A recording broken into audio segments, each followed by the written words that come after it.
Dear friends, welcome to E-Pathshala. I am Dr. Vishal Jadhav, Associate Professor of Sociology, Tilak Maharashtra Vidyapeeth, Pune. Today we are going to look at a module called Historical Development of the Discipline in the course Political Sociology. This module will look at how political sociology and its theorization emerged from the Marxist Hegelian perspective. Then it went on to the Weberian perspective, and this was also discussed in terms of the circulation of elite theory of Pareto and Mosca, and later this went on in the behavioralist and functionalist theorizations in America.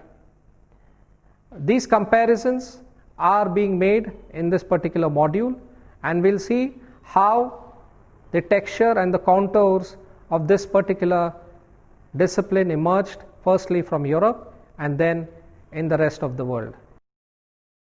While it is commonly argued that political sociology as a distinct subject emerged during the mid-19th century, many thinkers such as Runciman and Bottomore proposed that the concepts and concerns outlined by the discipline started to emerge much earlier in the early 19th century. These scholars trace the emergence of the discipline to the writings of thinkers such as Adam Ferguson, Saint-Simon, and Hegel, and argue that an unraveling of the history of political sociology calls for an unraveling of the history of early European political thought. This is because the basic premise on which the emergence of the discipline rests, which is the idea of a separation between the political and most especially the state from the social, has its root in the work of the above mentioned thinkers. While a detailed discussion around their arguments regarding the relationship between the state and society should be pursued later in the course of the module, it is suffice to say that a theoretically coherent account of the historical developments of political sociology has to dig deeper into the debates around state power, civil society, and so on, characteristics of the 18th and early 19th. Likewise, a theoretically sound description of the course of growth of political sociology cannot ignore the interdisciplinarity distinctive of this discipline. While it is true that both these disciplines are similar in their concerns for the state and society relationship, as well as in the concern for the concept of power, the latter being a concept critical to both political science and political sociology, yet these subjects differ in the lines of inquiry. Political science is concerned with looking at the operation of governments, the process of legislation and administration, and on the front stage, agencies of the government, as opposed to political sociology, which tries to direct its attention to the backstage operations of power and looks at government as one of the many locations of power for which many social groups and individuals compete. This implies that political science focuses its attention to the formal organization and its operation and distribution of power, while political sociology takes such kind of power as already given and tries to move beyond this to the hidden reality of politics. In this sense, then, the crucial difference between these disciplines, as has been highlighted by many scholars, is in fact that while the former deals with the effect of the state on society, the latter tries to look at society's influence on the state. However, despite the differences, the boundaries between these two disciplines are fuzzy and constantly shifting, and the distinctions springing from their treatment of the question of the relationship between state and society are blurred today because of the constant variations in their theoretical vantage point. This also makes the task of determining the subject matter of political sociology a complex exercise, given the presence of various theoretically diverse positions within social sciences. Hence, tracing a historical trajectory of the discipline involves looking at all these myriad positions and debates regarding the relations between political and the social that come to shape the contours of the discipline. For the purpose of the current module, I have divided these debates into two sections. The first is a brief sketch of the history of ideas, part of European political thought that emerged from early 19th century onwards to the writings of Marx and his followers and critics, which I shall label the historicist approach. This is because Marx thought it also seen as rooted in history, as Bottomore puts it, as philosophy of history. This section shall focus on the basic principle around which the emergence of political sociology rests, which is the separation of the social from the state. Debates related to the emergence of the modern state on power shall also find brief mention in the section. The second section, on the other hand, focuses on the debates that emerged in the later half of the 19th century and helped shape the nature of the discipline in its later stages. These debates pertain to the behavioralist and structural functionalist schools of thought that emerged in American context, which tried to incorporate a more empirical approach in their analysis and political systems. The historicist approach. As already mentioned, the history of political sociology can be traced to the idea of a separation between the social and the political or the state. Here the attempt is to construct the state as a concrete political agency or structure distinct from social agencies and structures of the society in which it operates, acting on them or being acted upon. While it is true that Marxism also builds on a similar distinction of the social and the political, drawing from its critique of Hegelian thought, the roots of such an idea found expression earlier than it is assumed. W.G. Runciman, in his book Social Science and Political Theory, provides an excellent account of what the history of such an idea has been and serves as a useful text for the purpose of the subject of the module. Runciman argues that while this idea found explicit expression in Hegel's writing in the 1840s, such an idea existed much earlier in the more unfinished and covert form in the debates regarding the transposition of natural law to natural right that occurred between Rousseau and Grotius. However, as Runciman argues, Rousseau's idea of the divide between man and citizen was actually a severance of man in a state of nature and man in civil society, and not between society and political as such. In fact, this, he proposes, remains the problem with later writers such as Adam Ferguson, whose seminal text, An Essay on the History of Civil Society, while addressing the idea of state and civil society, does not outline a clear divide between the political and society.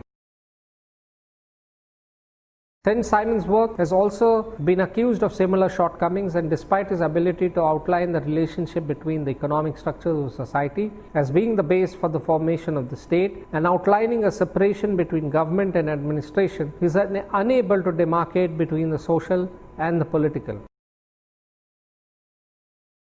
Rather than showing us the interconnections between government or the political and administration or the social, he divests the political out of the government and refrains from approaching the question of the simultaneous existence of the political and society. This coexistence of the state and society was also dismissed by anarchists, none of whom believed the need for a certain form of political organization as crucial for the continuation of society. For them, the state stood for all the vices of mankind and had to be done away with. Clearly then, while the idea of modern state, of sovereignty and of society were prevalent in propositions put forth by these thinkers, a clear idea of the separation of the state and society only emerged with Hegel's philosophy of right. In fact, much of the literature around the historical developments of the discipline trace the origins of the discipline to Hegel's writing. Hegel argued for a clear distinction between the state and civil society, where the latter was seen as a product of modern capitalism and free market economy. Such a society was characterized by people coming together to serve certain common and individual interests through the law, which is a guarantee of property, and through other external associations. These varying interests imply the existence of asymmetries and conflicts within civil society, which emerge as a problematic for the state. The state for Hegel is considered as a universal, which includes under its rubric civil society rather than coexisting with it. However, the idea of state as universal, which alone can resolve the contradictions generated by civil society between different classes, interests and modes of production, was seen as problematic for Marx, who dismissed this idea on the grounds of its exaggeration of the role of the state. Marx's critique of Hegel lay in the fact that for Marx, the conflict produced by civil society was crucial for the sustenance of the state and heavily relied on by the state. The state for Marx was embedded in the economic conditions of life brought about by mode of production characteristic of capitalism, and was seen as subsumed under the domain of civil society. Civil society here is seen as almost coterminous with bourgeoisie society and is seen as reinforcing socio-economic inequalities attributed modern capitalism. The crucial question for Marxist analysis then is to do with the extent of autonomy enjoyed by the state in its relation to the primary developments of civil society, namely social classes. In fact, this question regarding the autonomy of the state evolved as a crucial point of debate within the discipline and has produced three major theoretical positions which have contributed effectively in shaping the history of the discipline. These are the pluralists, the elite theorists, and the theory of class analysis. The theory of class analysis, emanating largely from the Marxist positions, came to dominate during the mid-1970s and underwent a split regarding the positions on the relationship between state and capitalist society. This split expressed itself in the form of the instrumentalists and the structuralists. The instrumentalists, such as Miliband and Domhoff, argued for the presence of the capitalist class that directly rules and controls the state as seen as part of capitalist society.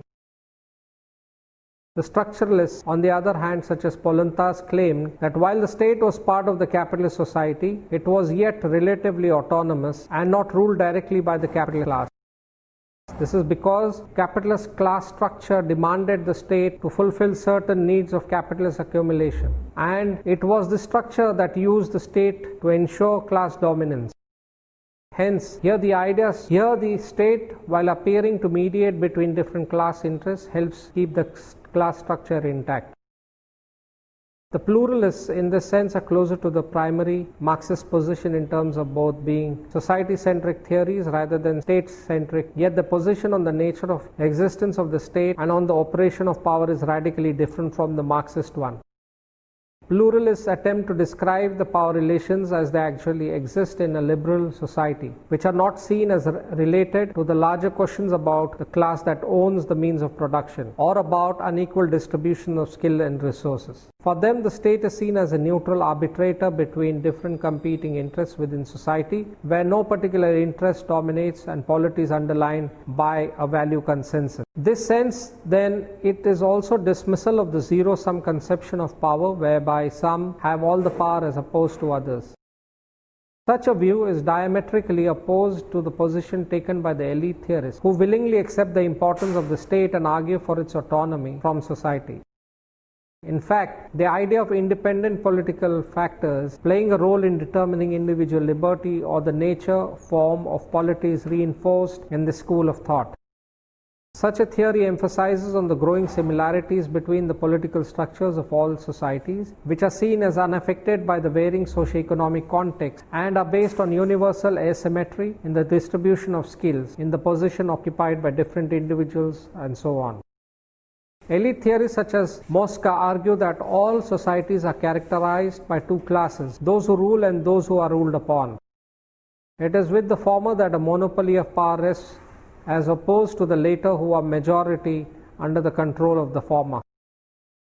Likewise, Pareto also makes similar arguments regarding elite rule being a universal that relies for its survival on the disparities between individuals. While both Pareto and Mosca differ in the way this elite rule is carried out, both concur on the fact that state and society is underlined by an unavoidable division of power between the elites and the rest of society. In this sense, then, such a theory seems rather close to the class analysis position in terms of its outline of power as being concentrated in the hands of a few and not shared and dispersed like pluralists would argue. However, because of its highly state-centric approach, it is also markedly different from the Marxist position.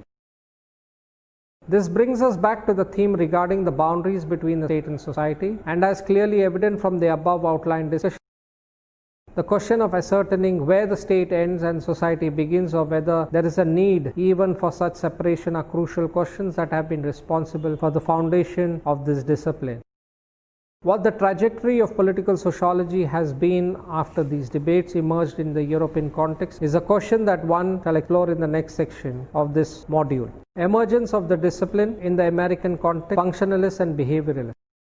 The previous section highlights how Western Europe remained the center of discipline right from the inception of political sociology till late 19th century. This section shall direct attention to how post-Second World War, the hub of the discipline shifted to America.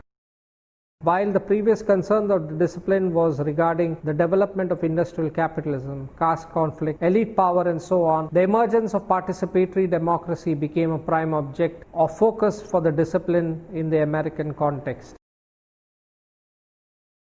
Such an idea first found expression in Alex de Tocqueville's influential text titled Democracy in America, which deviated from Marx's obsession with the Industrial Revolution and paid greater attention to the emergence of democracy. He looked at the effects of democracy in terms of its tendency to create greater social equality, challenge hierarchy, alongside also its potential to threaten individual freedom. Largely, however, Tocqueville made a case for the coexistence of social institutions with the political one, rather than arguing for the importance and autonomy of one over the other. The idea also finds expression in a different form in the writings of one of the most influential political sociologists, Max Weber.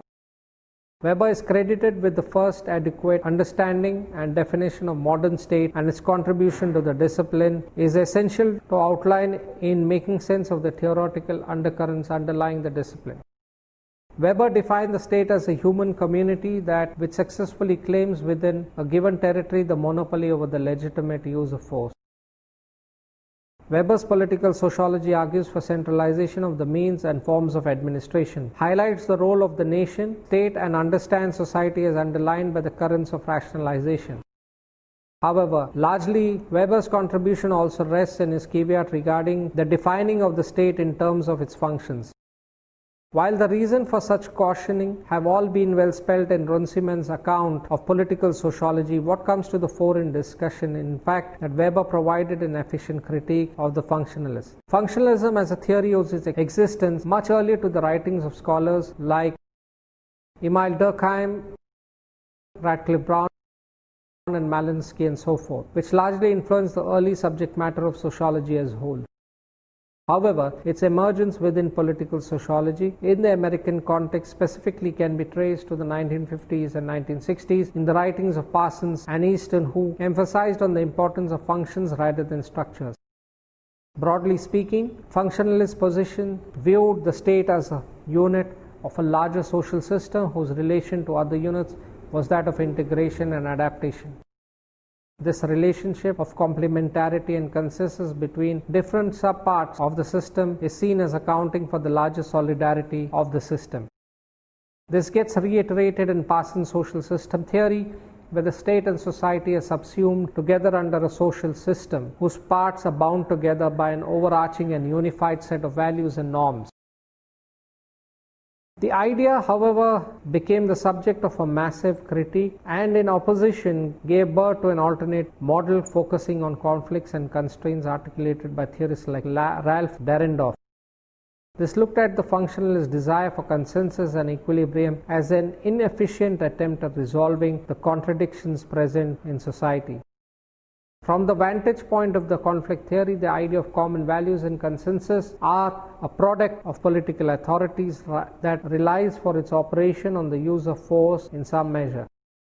This is why conflict theorists find it essential to focus on the forces that resist this political authority and demand change in society. Clearly then, as Bottomore highlights, the history of the discipline gets shaped by the emergence of four basic models. While the first two models debating the autonomy of the political organization has formed the content of the previous section, the other two approaches of stability and consensus versus conflict and contradiction have come about in the current discussion. Furthermore, Bottomore also draws attention to other sets of debate prevalent within the discipline which act to shape its broad contours. This brings us to another essential theoretical model that is seen to have radically upturned the orientation of the discipline in the past 2 decades. This is the behavioralist view that believes in a cause and effect based analysis of events and argues for a shift in focus from the state to the observance of political behavior as it plays out in actuality. It adopts a single-dimensional view of power and takes up micro-level approach to the study of politics. Behavioralists argue against the massive and historical emphasis of the state, which considered by them as highly normative approach. Rather, they argued in favor of studying empirically observable facts revolving around individual and group political behavior such as voting, political values, and so on. This was juxtaposed against the interpretative approach that argued that rather than looking at behavior as directly observable in empirical fact, society has to be studied according to the interpretation of the meanings of the rule-based social action. This was the phenomenological position which could trace its roots to Weber's interpretative sociology. Likewise, Weberians also outlined other critiques of the positions which have all been well documented by Folk's work, which deals majorly with the problems inherent within the behavioralist positions. Drawing from King's argument, he points out how such an approach overlooks the question of importance of the state and the centralization of power within the state. Similarly, it is also uncritical of the existing asymmetrical power relations, characteristic of the political economy of liberal democracies. Likewise, behavioralists such as Easton, who propose an input-output model and advocate the idea of political system based on an authoritative allocation of values derived from various sources, have also been subjected to criticism for its inability to point out how such authority is acquired or why the idea of political system is any less ideologically charged than the state. Such critiques then serve as valuable contributions that have acted effectively to shape the discourse around politics and are essential to analyze in making sense of the present nature of existence of the discipline. To conclude, therefore, we have seen in this module that the first understandings of political sociology began with the understanding of state-society relations in the Marxist framework. Later, a new kind of understanding came up through the elite theorization, or it was also called the circulation of elite of Pareto and Mosca. Much later, when the Americans started to theorize political sociology, especially after World War II, scholars like Talcott Parsons began to think in terms of behavioral and functionalist perspectives. Thank you so much.